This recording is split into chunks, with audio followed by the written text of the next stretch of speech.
আমি আর কি করবো, বিয়ে করছি না, দেখছেন? বিয়ে করিয়েন না, বিয়ে করলে ও জ্বালাবে, পুলিশও জ্বালাবে, এই হচ্ছে কথা। আপা আপনারা ধরলো কেন? আমাকে ওই যে ডাবল মার্ডারের হুকুমের আসামি বানাইছিল, তো আমি তো জামিনে আছি, জামিন বাবদ ঠিক করার পরও আমাকে আবার এভাবে কেন আমি জানি না। আচ্ছা। বাদীদের সাথে আমার কোনো সম্পৃক্ততা নাই, তবে বাদী আমাকে অ্যারেস্ট দেখাইছিল, আমাকে একবার দেখানোর পর আমাকে ছেড়ে দিয়েছে। আপা আপনি তো কারি টাকা দিয়ে আপনার স্বামীরে ছুটাই আনার কথা ছিল।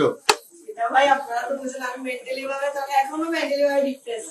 আসলে রাগের মাথায় আমি তো মানুষ মারবো বলি নাই, হাজবেন্ডকে ভালোবাসি, ভালোবাসবো। 10-20টা মামলা হলে আমি আমার হাজবেন্ডকে ভালোবাসি, আমি যেখানে থাকবে আমি সেখানে থাকবো। আচ্ছা আপা, আমার হাজবেন্ডের চেষ্টা আমি ছাড়বো না। আমার স্বামী ভালো মতো আসছে, তবে দেখেন এখনো শত্রুপক্ষ মামলা দিয়ে দিছে এরকম।